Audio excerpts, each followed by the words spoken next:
ప్రస్తుతం మనతో పాటు ప్రముఖ ఆధ్యాత్మికవేత్త వేదిక ఆస్ట్రాలజర్ గురుగొండల సురేష్ బాబు గారు ఉన్నారు. గురువు గారితో మాట్లాడదాం. నమస్కారం గురుగారు. మణికంఠ గారు నమస్కారం అండి. గురుగారు, ఓవరాల్గా జూలై నెల 2026 సింహరాశి వాళ్ళకి ఎలాంటి అదృష్టం వరించబోతుంది? అదృష్టమా లేదంటే ఎక్కువగా ఇబ్బంది పెట్టే పరిస్థితులు ఎక్కువగా ఉండబోతున్నాయా? వీళ్ళ గురించి ఏం చెప్తారు ఈ మాసం? సో ముందుగా మణికంఠ గారు, ఈ జులై మంత్ యొక్క విశిష్టత మనం తెలుసుకుందాము. ఎందుకంటే ఆ మాసం ఎంత గొప్పదో తెలుసుకుంటే ఆ మాసంలో ఉన్న రోజు కూడా అంత గొప్పగా ఉంటుంది, మన లైఫ్ కూడా అంత గొప్పగా ఉంటుంది. సో ఆ విధంగా మనం ఇండివిజువల్ లైఫ్ నేచర్ నుంచి వ్రతాలకి కాలానికి మన మహర్షులు అలైన్మెంట్ చేశారనమాట. అందుకనే మాసాలు, తిథులు, మోడాలు ఇవన్నీ రకరకాలు పెట్టేశారు. ఇందులో మనం ఫస్ట్ జులై మంత్ చూసుకుంటే చాలా చాలా చేంజెస్ ఉన్నాయండి. ఇందులో ఒకటి, మాసం ఫస్ట్ 15 days నిజ జ్యేష్ఠ మాసం ఉంటుంది 13వ తారీఖు వరకు. 14 నుంచి మనకి ఆషాఢ మాసం స్టార్ట్ అవుతుంది. ఇందులో ఎప్పుడైతే మనకి ఆషాఢ మాసం స్టార్ట్ అయిపోతుందో మనకి దేవి నవరాత్రులు, గుప్త నవరాత్రులు అని స్టార్ట్ అయిపోతుంటాయి. వారాహి నవరాత్రులు అని అంటూ ఉంటారు. అయితే ఆ తర్వాత మనకి ఏమవుతుందంటే ఇమ్మీడియట్గా మనకి కర్కాటక రాశిలోకి ఎప్పుడైతే ప్రవేశం చేస్తూ ఉన్నాడో మనకి ఏమంటారు, కర్కాటక సంక్రమణ దక్షిణాయనం అంటారు. ఎప్పుడైతే దక్షిణాయనం స్టార్ట్ అవుతుందో మనకి చాతుర్మాస వ్రతం అని స్టార్ట్ అవుతుంది.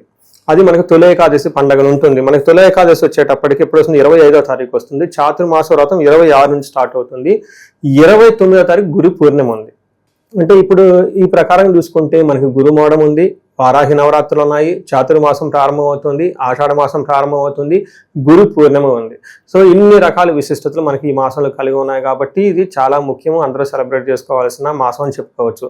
మన జ్యోతిష శాస్త్రం ప్రకారంగా గ్రహాలు మారుతూ ఉంటాయి కాబట్టి 3 గ్రహాలు మారుతున్నాయి. జూలై 4వ తారీఖు, 7వ తారీఖు, 16వ తారీఖు. ఇందులో వచ్చేటప్పుడు శుక్రుడు, బుధుడు, సూర్యుడు వరుసగా మారుతూ ఉన్నారు కాబట్టి మనం ఈ 12 రాసుల వారికి టోటల్గా ఎలా ఉండబోతుంది ఏంటనేది దీని గురించి తెలుసుకుందాం. ఒక విషయం చెప్పాలనుకుంటే సింపుల్ వర్డ్స్లో, వీళ్ళు జాబ్ విషయంలో కొంచెం జాగ్రత్తగా ఉంటే బాగుంటుందంటే మిగతా అన్ని విషయాల్లో అనుకూలంగా ఉందని చెప్పొచ్చు. సో ఎందుకు జాబ్ విషయంలో బాగోలేదు అనే దానికి మనం వివరించే ముందు ఇందులో ఉన్న నక్షత్రాలు చూసుకుంటే మఖా 1, 2, 3, 4 పాదాలు, పొబ్బా 1, 2, 3, 4 పాదాలు, ఉత్తర ఫస్ట్ పాదం అంతా ఇందులో ఉంటారు. పేరు బలం బట్టి చూసుకుంటే వీళ్ళకి మా, మీ, ము, మే, మో, టా, టీ, టు, టే అన్న అక్షరాలు ఇందులో ఉంటాయని గమనించాలి. సో ముందుగా చెప్పుకునే ప్రకారంగా ఇందులో మనకి మారుతున్న గ్రహాలు పెట్టి చూసుకుంటే వీళ్ళకి సూక్ష్మ గోచారం, లఘు గోచారం అనే ఒక కాన్సెప్ట్ ఉంటుందండి మన జ్యోతిష శాస్త్రంలో. దీని ప్రకారం చిన్న చిన్న మాటల్లో టోటల్ లైఫ్ ఎలా ఉందో తెలుసుకోవచ్చు. ఇందులో మనకేం చెప్తారంటే ధనచ్ఛేదం, శుచం, పుష్టిం, అఖిల విషయ భోగం అంటారు. ఈ 4 ముక్కలు తెలుసుకుంటే అర్థమవుతుంది. ఫస్ట్ వీళ్ళకి ఏమవుతుందంటే 12వ స్థానంలో సూర్యుడు ఉండటం వల్ల విపరీతంగా ధనం ఖర్చు అయ్యే అవకాశం ఉంటుంది. రెండోది 10వ స్థానంలో సూర్య భగవానుడు ఉండటం వల్ల శుచం, మానసికంగా కొంచెం ఆందోళన ఎక్కువగా చెందుతూ ఉంటారు. నెక్స్ట్ బుధుడు 11వ స్థానంలో ఉండటంతో పుష్టికరంగా ఉంటారని చెప్పుకోవచ్చు. లాస్ట్లో శుక్రుడు వీళ్ళకి జన్మరాశిలో ఉండటంతో అఖిల విషయ భోగం, అన్ని విషయాల్లో బాగుంటుందని చెప్తూ ఉంటారు అనమాట. అంటే ఇప్పటి వరకు మనం చూసుకుంటే ఒక్క సూర్యుడు కొంచెం ఇబ్బంది పెడుతుంటాడు, కుజుడు కొంచెం ఇబ్బంది పెడుతున్నాడు, మిగతా అన్ని గ్రహాలు బాగున్నాయని తెలుసుకోవాలన్నమాట. మనం ఇన్ డీటెయిల్ ఈచ్ గ్రహం ఎలా రిజల్ట్ ఇస్తుందని చూసుకుంటే సూర్యుడు ఇక్కడ మిక్స్డ్ రిజల్ట్ ఇస్తాడండి. 12వ స్థానంలో ఉండి 6ని చూడటంతో శత్రువుల పైన విజయాన్ని, హెల్త్ కాంప్లికేషన్స్ ఏమైనా ఉంటే వాటి నుంచి బయటపడే అవకాశం ఉంటుంది. అయితే సూర్యుడు 12వ స్థానంలో ఉండటం అంత మంచిది కాదు అని చెప్తారు. ఏమవుతుందంటే స్వస్థాన నాశనం చేయవ, ఓకే, స్వస్థాన నాశనం చేయవ, బంధురోగ ధనవేహ, ప్రాణ పర్యంతం మా పట్టి అవమానం రవే వ్యయే అంటారు. అంటే 12వ స్థానంలో రవి ఉంటే ఏమవుతుంది, ఇది ఒక సంస్కృతంలో శ్లోకం చెప్పారనమాట. ఏమని, స్వస్థాన నాశనం చేయవ, ఉన్న పొజిషన్ కోల్పోతారు, జాబులు కోల్పోయే అవకాశం ఎక్కువగా ఉంటుంది అని మనకు ఒక ఇండికేషన్ ఇస్తుంది. అయితే వాళ్ళ యొక్క జన్మ జాతకం కనుక సరిగా లేకపోతే ఇంకా ప్రాబ్లమ్స్ పడిపోతూ ఉంటారు. ఆల్రెడీ మనకి సింహరాశి వాళ్ళకి అష్టమ శని నడుస్తూ ఉంది. అష్టమంలో 8th హౌస్లో శని ఉండటం వల్ల ప్రాబ్లం ఆల్రెడీ ఫేస్ చేస్తున్నారు కాబట్టి, అందులోనూ సూర్య భగవానుడికి అంత అనుకూలంగా లేరు కాబట్టి జాబ్ విషయంలో చాలా జాగ్రత్తగా ఉండటం ఎంతైనా ముఖ్యం, గమనించుకోవాలి.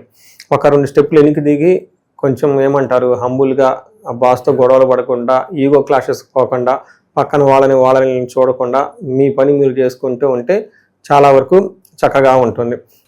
నక్షత్రాలకు సంబంధించి, ఈ రాశికి సంబంధించి నక్షత్రాలు వాళ్ళకి ఎలా ఉండబోతుంది? సో ఇందులో ఉన్న నక్షత్రాలు చూసుకున్నాం అనుకోండి, మఖ, పూర్వ పాల్గొని, ఉత్తర పాల్గొని, లేదంటే మఖ, పొబ్బ, ఉత్తర అంటారు.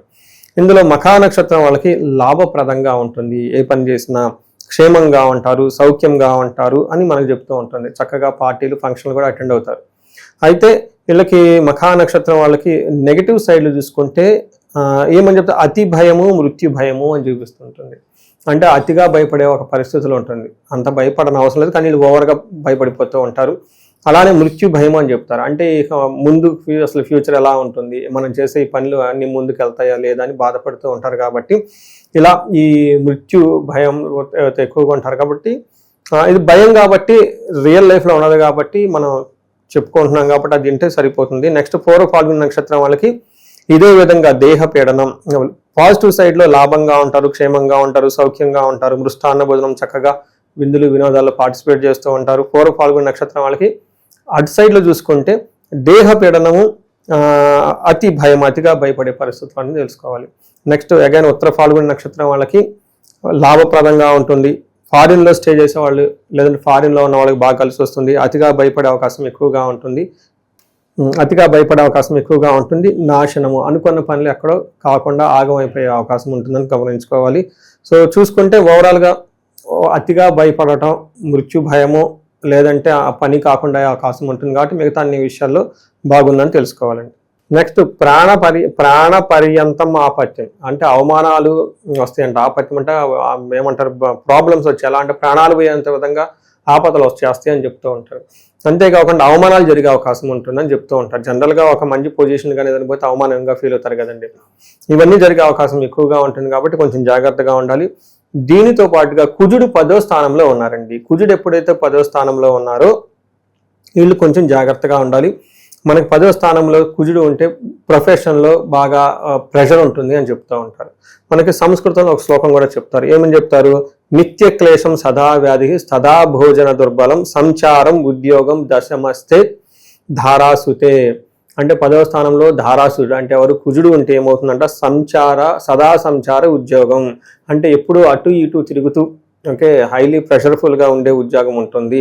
అప్పటిదాకా కుజుడుగా కూర్చున్న వీళ్ళు ఉరుకులు పరుగులు పెట్టాల్సి వస్తుందని చెప్తూ ఉంటారు. అంతేకాకుండా సదా భోజన దుర్బలం, టయానికి భోజనం చేయాలంటే బిజీ అయిపోతూ ఉంటారు. నిత్య క్లేశ, ఎప్పుడు ఏదో ఒక విధంగా కొంచెం ఇబ్బంది పడే అవకాశం ఉంటుంది. సదా వ్యాధి, హెల్త్ కాంప్లికేషన్స్తో బాధపడుతూ ఉంటారని గమనించుకోవాలి. కొంచెం కుజుడు అనేది అనే వాళ్ళకి కొంచెం అంత సపోర్ట్ ఇవ్వాలి, కొంచెం జాగ్రత్తగా ఉంచుకోవాలి. అయితే బుధుడు 11th హౌస్లో 11వ ప్లేస్లో ఉండటం వల్ల చాలా మంచి జరుగుతూ ఉంటుందని చెప్తారు. ఏ ప్రకారంగా మనకి ఆరోగ్యం, అర్ధలాభం, మన ప్రీతి, సుఖం అని చెప్తూ ఉంటారు సంస్కృతంలో. అంటే ఆరోగ్యం బాగుంటుంది, మనసు అనేది చాలా సంతోషకరంగా ఉంటుంది, లాభప్రదంగా ఉంటుంది. తర్వాత అన్ని విషయాల గౌరవము, తృప్తి, బంధువులతో బాగుంటుంది అని చెప్తారు. ఇక్కడ ఈ గ్రహం బాగా సపోర్ట్ ఇస్తుంది. నెక్స్ట్ శుక్రుడు అగైన్ 1st హౌస్లో ఉండటం అగైన్ సపోర్ట్. మనం ఇందాక కుజుడు మనకి అంత సపోర్ట్ ఇవ్వటం లేదని మనం చెప్పుకున్నాం కాబట్టి, సూర్యుడు అంత సపోర్ట్ ఇవ్వటం లేదని చెప్పుకున్నాం కాబట్టి కుజుడు అగైన్ 1st హౌస్లో ఉండటంతో ఏదైతే ప్రాబ్లమ్స్ సూర్యుడు తీసుకొస్తున్నాడో ఆ ప్రాబ్లమ్స్ని కాంపెన్సేట్ చేస్తూ శుక్రుడు ఉన్నాడు. కాబట్టి శుక్రుడు జన్మరాశిలో ఉంటే ఏమవుతుందంటే అర్ధలాభచ్చ సౌఖ్యం పరస్త్రీ సంగమం తథా యత్న కార్య లాభాశ్యాత్ జన్మకే భృగునందన అంటారు. ఎప్పుడైతే గనక మనకి కుజుడు 10వ జన్మరాశిలో ఉంటారో అర్ధచ్చ లాభం ప్రకారం బాగుంటుంది. తర్వాత చిత్త సౌఖ్యం, మనసు అనేది చాలా సౌఖ్యం కంఫర్టబుల్గా ఉంటుంది. పరస్త్రీ సంగమం, పరిచయం లేని వాళ్ళు కొత్త వాళ్ళతో లేడీస్తో పరిచయాలు అయ్యే అవకాశం ఎక్కువగా ఉంటుంది. ఇన్ కేసు లేడీస్ అయితే ఉంటే జెంట్స్ నుంచి అలా పరిచయాలు అయిన అవకాశం ఉంటుంది. యత్న కార్య లాభస్యాద్ అంటారు. ఏదైనా ప్రయత్నం బట్టి ఒక కార్యం చేస్తే అందులో లాభం ఉంటుంది అని మనకి చెప్తూ ఉంటారు అనమాట. ఈ ప్రకారంగా చూసుకుంటే ఒక్క కుజుడు మాత్రం కంప్లీట్గా ఇబ్బంది పెడుతున్న, మిగతా గ్రహాలు 2 గ్రహాలు బాగా ఉపయోగ ప్రకారంగా ఉంది. సూర్యుడు అగైన్ ఇబ్బంది పెడితే మిక్స్డ్ రిజల్ట్ ఇస్తున్నారు. అండ్ ఓవరాల్గా చూసుకుంటే ఒక జాబ్ విషయంలో జాగ్రత్తగా ఉంటే మిగతా అన్ని విషయాల్లో బాగుందని చెప్పుకోవచ్చు. సో మనం ఇదంతా గోచార ఫలితాల కింద చెప్పుకుంటామండి మణికంఠ గారు. దీని ప్రకారం ఏంటంటే ఒక 30% మాత్రమే ఇప్పుడు మనం చెప్పుకునేవి వాళ్ళకి అప్లై అవుతాయి. అయితే ఇండివిజువల్ జాతకం చూపించుకోవడం చాలా చాలా ముఖ్యం. కొంతమందికి ఎవరికైతే ఏజ్ 40 to 50 years మధ్యలో ఉండేసి, అంటే +or- 40 years, దీన్ని మిడ్ లైఫ్ క్రైసిస్ అంటూ ఉంటారు చాలా మందికి. లేడీస్కి పోస్ట్ మెనోపాజ్ అని, ప్రీ మెనోపాజ్ అని, జెంట్స్ కూడా ఏమంటారంటే కొంచెం హార్మోనల్ చేంజెస్ ఉన్నాయని చెప్తూ ఉంటారు. అంటే సడన్గా ఏమవుతుందంటే వాళ్ళ లైఫ్లో 10 years కెరియర్ గ్రోత్ సక్సెస్ఫుల్గా ఉండి, అకాడమిక్స్ అంతా సక్సెస్ఫుల్గా ఉండి, వాళ్ళ లైఫ్లో ఒక మేనేజర్ లెవెల్లో ఒక ఉన్నతమైన పొజిషన్కి ఆల్రెడీ వచ్చి ఇప్పుడు లైఫ్లో ఒక స్టాగ్నేటెడ్గా ఫీల్ అయి ఉన్నారు, గ్రోత్ లేదు, వ్యాక్యూమ్ వచ్చింది, జాబులు పోయి ఇబ్బందులు పడిపోతున్నారంటే ఒక్కసారి వాళ్ళు సీరియస్గా జాతకం చూపించుకోవడం చాలా చాలా ఇంపార్టెంట్. ఎందుకంటే ఈ టైంలో వాళ్ళకి గ్రహ శాంతులని, లేదంటే గ్రహ దోషాలని, లేదంటే శాపాలని ఉంటాయి అనమాట. ఈ శాపాలు వాళ్ళకి ఎఫెక్ట్ అవుతూ ఉంటాయి అనమాట. జనరల్గా మనకి ఏం చెప్తారంటే మోడర్న్ సైకాలజీలో మిడ్ లైఫ్ క్రైసిస్ అని చెప్పేస్తూ ఉంటారనమాట. బట్ జ్యోతిష శాస్త్రంలో దానికి చాలా వివరణ ఇచ్చారనమాట. శాపాలని, గ్రహ దోషాలని అవన్నీ. ఒకసారి వాళ్ళ గ్రహాలు ఇండివిజువల్గా జాతకం చూపించుకోవడం చాలా ముఖ్యం. వాళ్ళకి ఫైనాన్షియల్ ప్రాబ్లం ఉన్న స్వర్ణలక్ష్మి విశేష హోమం చేయించుకోవటము, ఏమైనా కానీ హెల్త్ కాంప్లికేషన్స్ ఉంటే ఆయుష హోమం చేయించుకోవటం, అంతేకాకుండా చండీ హోమం, అందరికి ఏదైనా కనుక సీరియస్ ప్రాబ్లమ్స్ కన్సర్న్స్ ఉంటే కనుక చండీ హోమం చేయించుకోవటం, ఇలా మన్యు పాశుపత అభిషేకాలు ఇవన్నీ చేయించుకుంటే వాళ్ళ యొక్క ఎలాంటి సమస్య ఉన్నా కానీ సమస్యకు సంబంధించిన పరిష్కారాలు మనం కనుక్కోవచ్చు. భార్యాభర్తల మధ్య అన్యోన్య దాంపత్య పాశుపత అభిషేకం అని చెప్పేసి ఇలా అన్నీ చేసుకోవచ్చు. అయితే మనకి ఈ నెల 14వ తారీఖు అంటే జూలై నెల 14వ తారీఖు నుంచి 22 వరకు వారాహి నవరాత్రులు సెలబ్రేట్ చేస్తూ ఉన్నాం. అంటే నాకు ఇది వచ్చేటప్పుడు పబ్లిక్ మీడియాతో ఇంటరాక్ట్ అవటం థర్డ్ పండుగ అని, లేదంటే 4th అయి ఉండొచ్చు, 3rd or 4th. ఈ ఎవ్రీ ఇయర్ మేము కొన్ని సెలబ్రేషన్స్, కొన్ని హోమాలు, పూజలు అన్ని ప్లాన్ చేయటం, కొన్ని సామూహికంగా, కొన్ని ఇండివిజువల్గా రకరకాలుగా చేస్తూ ఉన్నాం. బట్ ఈసారి కూడా మేము ఏం చేస్తున్నామంటే వారాహి పాశుపత విశేష హోమం అని చేస్తూ ఉన్నామండి. ఇది చాలా పెద్ద హోమము. ఒక దాదాపు 15 మంది దాకా బ్రాహ్మణులు పడుతూ ఉంటారు.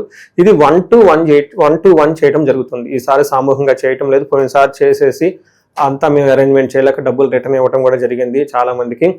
బట్ ఇదేంటంటే ఓన్లీ సెలెక్టెడ్ పీపుల్కి 1-to-1 చేయటం జరుగుతుంది. దాదాపు 15 నుంచి 20 మంది బ్రాహ్మణులు పడుతుంటారు. వారాహి పాశుపత విశేష హోమం చేస్తూ ఉన్నాం అనమాట. దాదాపు 15 మంది. ఇది వచ్చేటప్పుడు 4:30 గంటల 5 గంటల పెద్ద హోమం పడుతుంది. Only in a day 2 times. నవరాత్రులు స్టార్ట్ అయిన 14వ తారీఖు నుంచి 22వ తారీఖు వరకు మార్నింగ్ ఒక స్లాట్, ఈవినింగ్ ఒక స్లాట్. ఈవినింగ్ స్లాట్ ప్రిఫరబుల్గా NRIలకి, అమెరికా ఉన్న వాళ్ళకి చేస్తూ ఉన్నాము. దీనివల్ల ఎందుకు చేయించుకోవాలంటే ఫస్ట్ కార్యజయం. చాలా నాలెడ్జ్ ఉంది, ఎగ్జిక్యూషన్ చేయలో ఫెయిల్ అయిపోతున్నాం అనుకున్న వాళ్ళకి వారాహి అమ్మవారికి చేయించుకోవాలి. రెండోది తగాదులు, శత్రుబాధలు ఏమైనా ఉంటే దానికి సంబంధించి చేసుకోవాలి. డైరెక్ట్గా, ఇండైరెక్ట్గా ఎవరికైనా ప్రాబ్లమ్స్ ఉంటే చేయించుకోవాలి. మూడోది రియల్ ఎస్టేట్ పీపుల్ ఎవరైతే ఉన్నారో, స్టాగ్నేటెడ్గా ఉన్నారో, నేను ఎక్కడో ఆర్టికల్ చూస్తాను 80,000 అపార్ట్మెంట్లు ఏమో అన్యూజ్డ్, కొంతమంది పేమెంట్ కట్టేసి డ్రాప్ అయిన వాళ్ళు మొత్తం లాక్ అయి ఉన్నారనమాట. ఇలాంటి ఎవరైనా రియల్ ఎస్టేట్లో వాళ్ళు ఉన్నా కానీ లైఫ్లో ప్రోగ్రెస్ లేదు, ధనం లేదు అని అనుకుని ఎవరైనా కనుక అనుకుంటూ ఉంటే ఇది వాళ్ళకి ఈ నవరాత్రుల టైంలో చాలా మంచి ఒక అవకాశము. ఇంట్రెస్ట్ ఉన్న వాళ్ళు మాత్రం ఖచ్చితంగా ఫోన్ చేసి అపాయింట్మెంట్ తీసుకోండి. ఒకసారి మళ్ళా చెప్తున్నాను, 18 కంటే హోమాలు ఎక్కువ చేయలేము. In a day only 2 morning and evening. Morning preferably ఇండియన్స్కి, ఈవినింగ్ స్లాట్ NRSకి మేము అరేంజ్మెంట్ చేస్తున్నామండి. దీన్ని సద్వినియోగం చేసుకోవాలని చెప్పేసి నేను కోరుకుంటూ ఉన్నాను. విశేషంగా వీళ్ళు ఎలాంటి పరిహారాలు చేసుకోవాలి గురుగారు? వీళ్ళకి 2 గ్రహాలు కొంచెం ఇబ్బంది పెడుతున్నాయండి. సూర్యుడు, రెండోది కుజుడు అని చెప్తారు. కుజుడికి సంపూర్ణమైన శాంతి పూజలు చేయించుకుంటే సరిపోతుంది. అందులోనూ కొంచెం వీళ్ళు ఏలినాటి శని ప్రభావంతో ఉన్నారు కాబట్టి, జాబులో ఇబ్బందిగా ఉంది కాబట్టి రిస్క్ తీసుకోకుండా వీళ్ళు మన్యు పాశుపత అభిషేకం చేయించుకున్నా, లేదంటే ఏకాదశ రుద్రాభిషేకం, మహాన్యాసంతో ఏకాదశ రుద్రాభిషేకం చేయించుకుంటే, ఇంట్లో చేయించుకుంటే చాలా మంచిదండి. దగ్గరలో ఉన్న పండితులు ఎవరినైనా తీసుకొని చక్కగా వాళ్ళ ఇంట్లో పిలిపించుకొని వేద ఘోష, ఈ మంత్రం, రుద్ర మంత్రం అది చదువుతూ ఉంటే అందులోనూ సంపుటీకరణ చేస్తారనమాట. చేస్తే అది కనుక రియల్గా ఇంట్లో చేయించుకుంటే చాలా పాజిటివ్ వైబ్రేషన్ వస్తుంది. ఇల్లంతా చక్కగా ప్రోక్షణ చేయించుకొని బ్రాహ్మణోత్తమంతా బాగా ఏమంటారు వేద మంత్రాలంతా ఘోష చేస్తే చాలా బాగా కలిసి వస్తుందండి. రెండోది వీళ్ళు ఏలినాటి శని ప్రభావంతో ఉన్నారు కాబట్టి శనికి సంపూర్ణమైన శాంతి పూజలు చేయించుకోవడం చాలా చాలా ఇంపార్టెంట్. ఇంకొక ముఖ్యమైన సూచన ఏంటంటే ఈ రాశితో పాటుగా వాళ్ళ ఇంట్లో ఎవరైనా ధనుస్సు రాశి ఉన్నా, కుంభరాశి ఉన్నా, మేషరాశి ఉన్నా, మీనరాశి ఉన్నా అందరి జాతకాలు ఒకసారి చూపించుకోవడం చాలా చాలా ఇంపార్టెంట్. ఎందుకంటే ఇంట్లో ఒక్క శని పీడిస్తున్న వాళ్ళు ఉంటేనే ప్రాబ్లం, ఇద్దరు ఉంటే అది ఎక్కడికో ఎటో పోతుంది. అందుకని రీసెంట్గా నాకు NRI కూడా పాపం కాల్ చేశారు. అబ్బాయి అడల్ట్ ఏజ్ 19-20 సంవత్సరాలు, చెప్పిన మాటే వినటం లేదు. దీంతోపాటు వ్యాపారంలో సరిగా లేదు, ఉద్యోగంలో అంతంత మాత్రంగా ఉంది. టోటల్ ఇల్లంతా ఫుల్ టెన్షన్ పడిపోతున్నారు. ఏంటంటే మీరు చెప్పిందేనండి, సింహరాశి మాది, మా అబ్బాయి రాశి, ఆ రాశి అన్ని మీరు చెప్పిన రాశులు ముగ్గురు ఉన్నారండి, తగ్గే ఇబ్బందులు పడిపోతున్నాం అని చెప్తూ ఉంటారు. ఇంకొంతమంది వాళ్ళ అత్తగారిది, కోడలది ఇద్దరి శని బాధలు. మామూలుగానే అత్త కోడలు ఒక సాటి ఉంటే ఎటో యుద్ధమే. అందులో ఇద్దరికి శని బాధలు ఉంది. వాళ్ళేమో కుంభరాశి, వీళ్ళేమో ధనుసు రాశి ఏదో రాశి. ఇంకా అది ఎక్కడికి పోతుందండి? పాపం ఆయన ఫోన్ చేశాడు వాళ్ళ అబ్బాయి, ఏమండి మా ఇంట్లో ఇద్దరికి లేడీస్ ఉన్నారండి, ఇద్దరికి ఇదండి, ఏంటండి పరిహారం అని. ఇంకా ఇలా ఉండి చూపించుకుంటే ముందు తెలుసుకోవాలి. ఫస్ట్ తెలుసుకున్న తర్వాత చిన్న చిన్న పరిహారాలు చేసుకుంటే అవి ఏమంటారు డ్యామేజ్లు ఎక్కువ కాకుండా ఉంటాయి. సో ఇండివిజువల్గా జాతకం చూపించుకోవాలని చెప్పేసి మనం ఆశిద్దాం. ఓవరాల్గా సింహరాశి వాళ్ళకి ఈ నెల ఎటువంటి ఫలితాలు ఉండబోతున్నాయో మీ మాటల్లో మంచి విశ్లేషణ అందించారు సార్. ధన్యవాదాలు. ధన్యవాదాలండి.